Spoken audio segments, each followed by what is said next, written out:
अस्सलाम वालेकुम नाज़रीन, आज हम गुबार खातिर के चौथे ख़त के साथ आपकी खिदमत में हाजिर हैं। आज हम उस ख़त की किरात करेंगे, उस ख़त को पढ़ेंगे जो 3 अगस्त 1942 को मौलाना अबुल कलाम आज़ाद ने हबीबुर रहमान शेरवानी साहब को लिखा, लेकिन वो ख़त वो डाक में न डाल सके और उनके पास रह गया। जो 9 अगस्त को फिर मौलाना गिरफ्तार हो गए।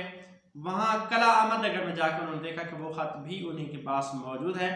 ये ख़त बाद में बाकी 24 खतूत के साथ जो है हबीबुर रहमान शेरवानी साहब की खिदमत में छपा हुआ जो है किताब की सूरत में भेजा गया। अगर आप इस चैनल पर नए हैं तो चैनल को सब्सक्राइब, वीडियो को लाइक और कमेंट जरूर कीजिएगा। आते हैं अपने खत की तरफ। 3 अगस्त 1942 का मकतूब सफ़र जो 9 अगस्त की गिरफ्तारी की वजह से भेजा न जा सका और जिसकी तरफ अहमदनगर के पहले मकतूब में इशारा किया गया है, आइए उस खत के मतन की तरफ चलते हैं। बम्बई मेल बराहे नागपुर 3 अगस्त 1942। सदीक मुकर्रम, दिल्ली और लाहौर में इन्फ्लुएंजा की शिद्दत ने बहुत खस्ता कर दिया था। अभी तक उसका असर बाकी है। सार की गरानी किसी तरह कम होने पर नहीं आती। गरानी का मतलब होता है भारी होना। हैरान हूँ इस वबाल दोष से क्यों कर सुबुक दोष हूँ। वबाल कहते हैं मतलब है बोझ को, और दोष कहते हैं कंधों को।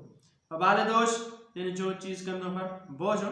सुबुक दोष होना यानी बोझ को उतार देना, हल्का महसूस करना। देखिए, वबाल दोष की तरकीब ने गालिब की याद ताज़ा कर दी। दीवान इसमें इसके बाद जो है मौलाना एक गालिब का शेर सामने लाते हैं।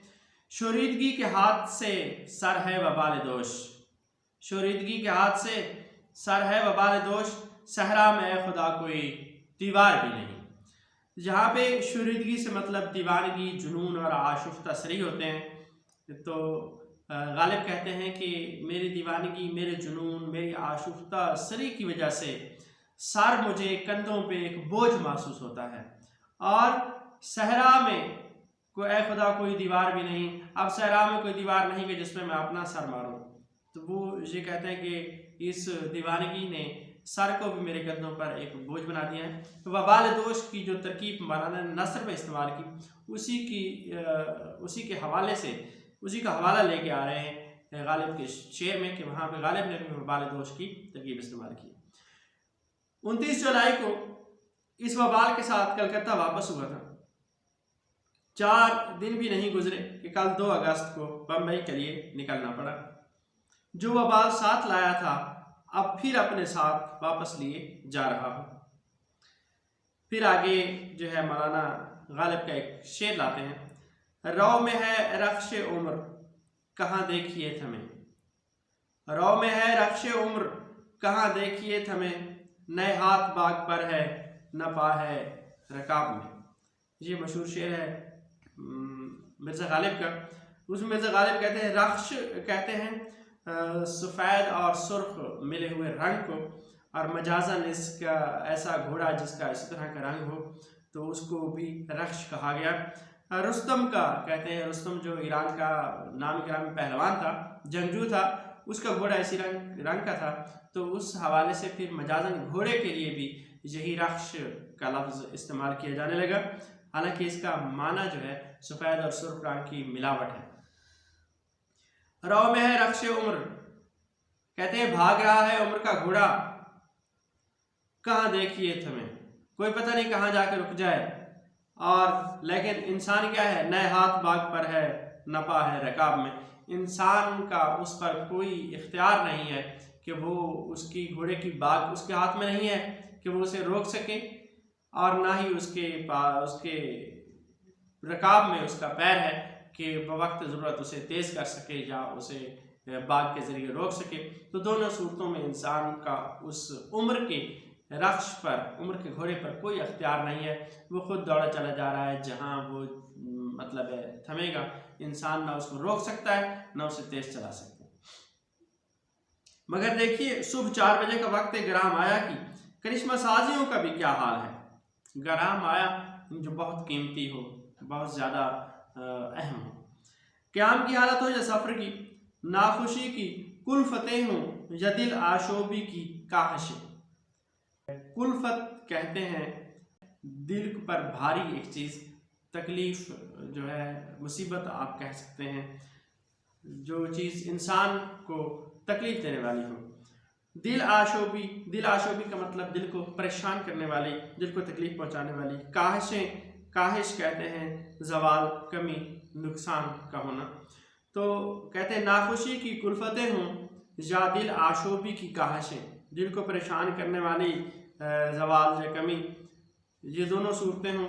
जिस्म की नातवानियाँ हों या दिलो दिमाग की अफसुर्दगियाँ। अफसुर्दा होना होता है मुरझाना, बेरौनक होना। कहते हैं दिल का नातवा होना हो या दिमाग की अफसुर्दगियाँ हों, दिमाग का बेरौनक और मुरझाना हो, कोई हालत हो, लेकिन उस वक्त की मसीहाइयाँ, यानी जो सुबह की बात कर रहे हैं, उस्तादगान बिस्तर अलम से कभी तगाफुल नहीं कर सकते। सुबह 4 बजे के वक्त के बारे में कह रहे हैं कि इस वक्त गरमाया की करिश्मा साजियों का हाल है, क़याम की हालत में हो या सफ़र में हो, नाखुशी हो, दिल आशोबी हो, जिस्म की नातवानी हो, दिल दिमाग की अफसुर्दगी हो, कोई हालत भी हो, ये वक्त मौलाना कहते हैं कि इस वक्त की मसीहाइयाँ उस्तादगान बिस्तर अलम से कभी तगाफुल नहीं कर सकती। उस्तादा का मतलब होता है गिरा होना, पड़ा होना, बिस्तर अलम, दुखों के बिस्तर पर जो आदमी पड़ा है, उसके लिए ये वक्त क्या है, मसीहाई का है। अलम अलिफ लाम मीम से जब हो, उसका मतलब होता है दुख, तकलीफ, कभी तगाफुल नहीं करती, यानी ये वक्त उसके लिए मसीहाई का काम देता है, उसकी तकलीफ को दूर करता है, कम करता है। फिर आगे रजी मसरूर कुज़्वेनी का एक शेर लाते हैं फारसी में, फैज़े अजब याफ्तम असुब बिबीनेत। वह कहते हैं मैंने सुबह से अजीब सा फैज़, अजीब सा उससे लुत्फ कशीद किया है। आप देखें कि इन ज़्यादा रोशन रहे मैं खाना नबाशत। वह कहते हैं कि ये रोशन रास्ता जो है, ऐसा ना हो कि ये मैखाने का रास्ता ना हो। तो वो सुबह के वक्त को कहते हैं कि वहाँ से मैंने वहाँ से अजीब सा फैज़ हासिल किया है, और ऐसा ना हो कि ये सुबह का जो रोशन रास्ता है ये मैखाने की तरफ ना जाए। अब मौलाना कहते हैं कि मैं कूपे में सफ़र कर रहा हूँ। कूपा COUPE, इसमें रेलगाड़ी का एक बंद डिब्बा होता था उस दौर में, जो सिर्फ 2 आदमियों के लिए होता था, जिसमें 2 आदमी सफ़र कर सकते हो, यानी आप AC कह सकते हैं बाद में जो AC डब्बे हुए। तो उस वक्त जो है ऐसे ही वो थे, उनमें अहम शख्सियात के लिए जो है वो डब्बे होते थे ताकि वो डिस्टर्ब ना हो और उसमें 1-2 आदमी ही बैठ के सफ़र कर सके। इसमें 4 खिड़कियां हैं उस डिब्बे में, रेल का जो डिब्बा था, 2 बंद थी, 2 खुली थी। मैंने सुबह उठते ही 2 बंद भी खोल दी।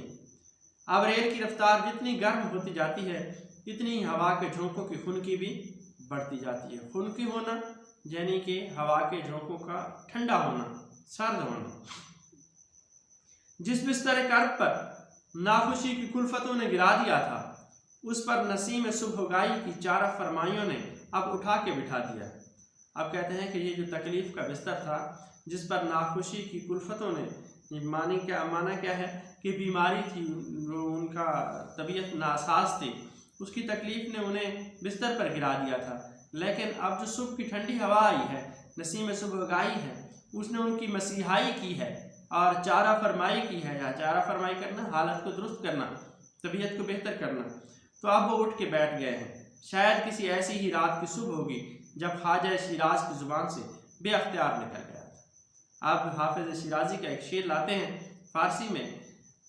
शेर क्या है? खुशिश बादा नसीम सुबह गाही, खुशिश बादा नसीम सुबह गाही के दर्द शब नशीनारा दवा कर। खुशिश बादा, खुदा तुझे खुश रखे, ऐ नसीम सुबह गाही, ऐ सुबह की ठंडी हवा के दर्द शब नशीनारा दवा कर, कि तूने शब नशीन रात के जागे हुए लोगों को, जो रात भर जागे हुए हैं, उनके दर्द को क्या कर दिया है? उसकी दवा कर दी है। यानी सुबह की जो ठंडी हवा है उसने रात के जागे हुए तकलीफ ज़दा लोगों की मसीहाई की है और उनके दर्द की दवा की है। ट्रेन आजकल के मामूल के मुताबिक बेवक्त जा रही है। जिस मंजिल से इस वक्त तक गुजर जाना था, अभी तक उसका कोई सुराग दिखाई नहीं देता। सोचता हूँ तो इस मामले ख़ास में वक्त के मामले आम की पूरी तस्वीर नुमायाँ हो रही है। अब उसमें एक शेर लाते हैं, फैजी का कसनवी गोयदम आज मंजिल आखिर खबर है सद बयाबां बगुज़श्त व दिगरे दरपेश अस्त। इसमें कहते हैं कोई नहीं कहता मुझसे आज मंजिल आखिर खबर है कि अगली मंजिल की क्या खबर है। कस नमी गोयदम कोई मुझसे नहीं कहता है, कोई मुझे नहीं बताता है कि अगली मंजिल की खबर क्या है। सद बयाबां बगुज़श्त सैकड़ों सहरा गुजर चुके हैं, वदिगरे दरपेश अस्त और आगे मजीद सहरा जो है मुझे दरपेश हैं, मेरे सामने हैं। रात एक ऐसी हालत में कटी जिसे ना तो इज़्तिराब से ताबीर कर सकता हूँ न सुकून से। आंख लग जाती थी तो सुकून था, खुल जाती थी तो इज़्तिराब था। गोया सारी रात दो मुतज़ाद ख्वाबों को देखने में बसर हो गई। एक तामीर की नक्श आराई करता था, दूसरा तकरीब की बरहमजनी। बरहमजनी का मतलब होता है गड़बड़ करना, उलझा देना। तकरीब का मतलब क्या होता है? गिरा देना, तोड़ फोड़ करना। यानी एक दो मुतज़ाद ख्वाब थे, एक तामीर की तरफ की नक्श आराई उसका नक्श बनाता था और दूसरा उसको बिगाड़ देता था। बेदारी मयाने दो ख्वाबस्त ज़िंदगी, बेदारी मयाने दो ख्वाबस्त ज़िंदगी, गिरदे तख़य्युल दो सराबस्त ज़िंदगी, अज़लतमाए दो मौज हबाबे दमीदास्त, यानी तिलिस्म नक्श बराबस्त ज़िंदगी। अब इसमें क्या कहते हैं? बेदारी मयाने दो ख्वाबस्त ज़िंदगी, दो बार सोने के दरमियान का जो वक्फा है उसे ज़िंदगी कहते हैं।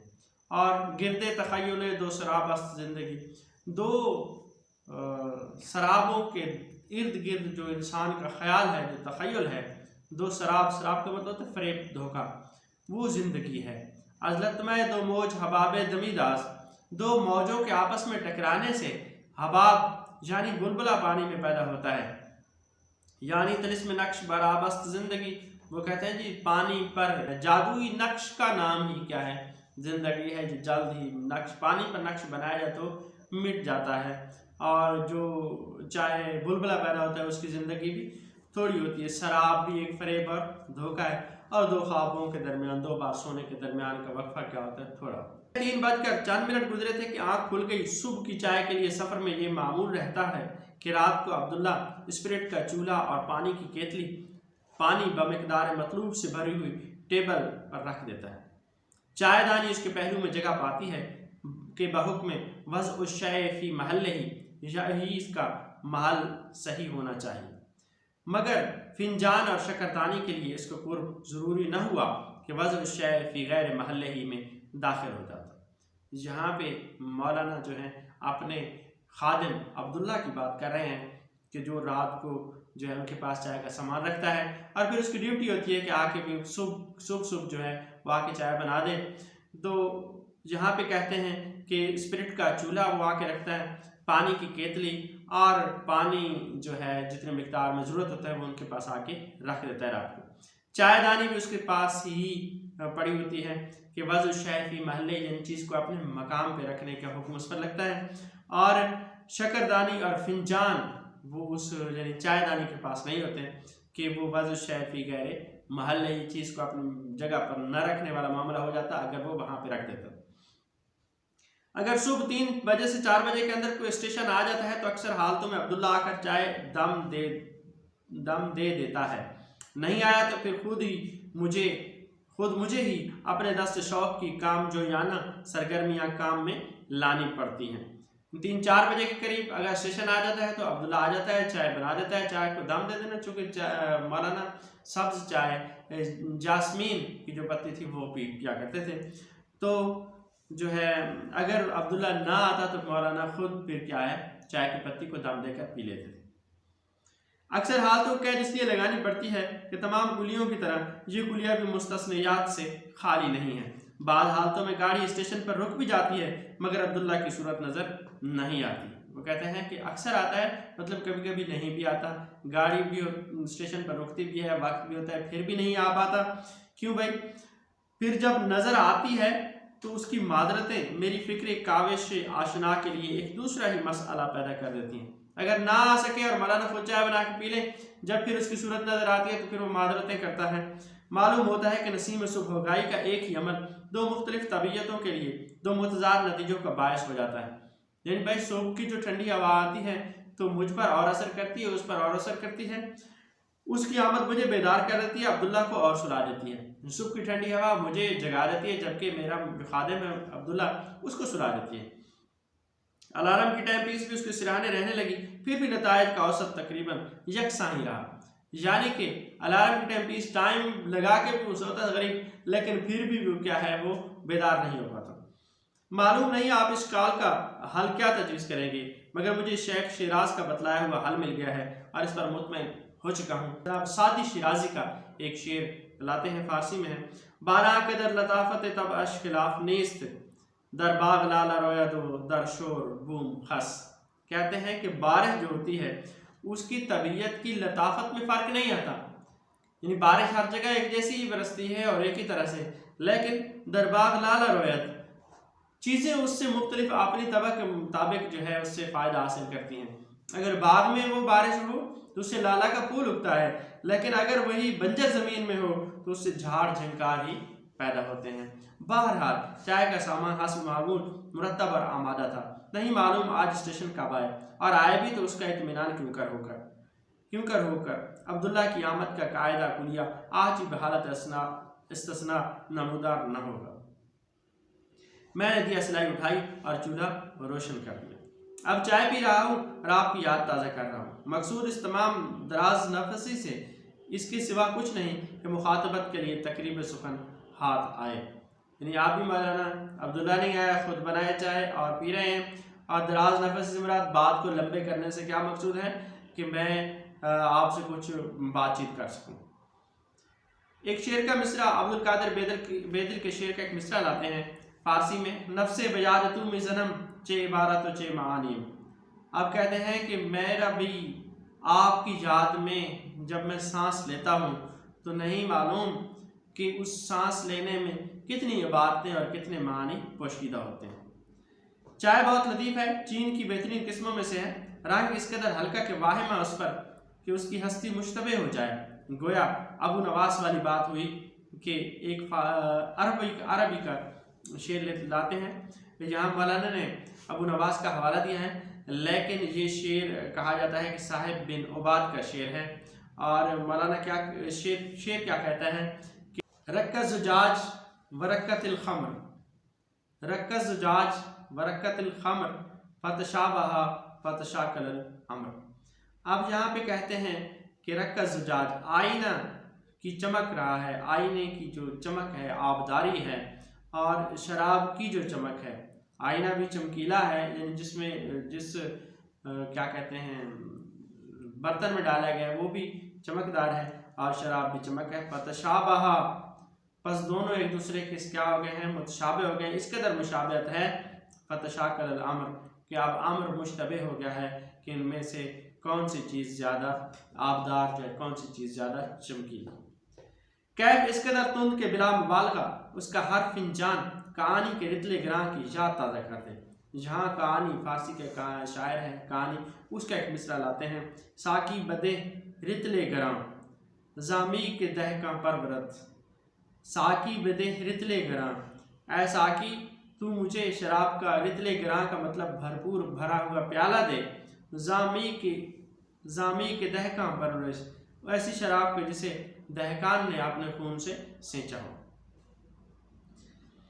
शायद आपको मालूम नहीं कि चाय के बाब में मेरे बाज़ अख्तियारात हैं। मैंने चाय की लताफत और शीरीनी को तंबाकू की तुंदी और तलखी से तरकीब देकर एक कैफ मुरक्कब पैदा करने की कोशिश की है।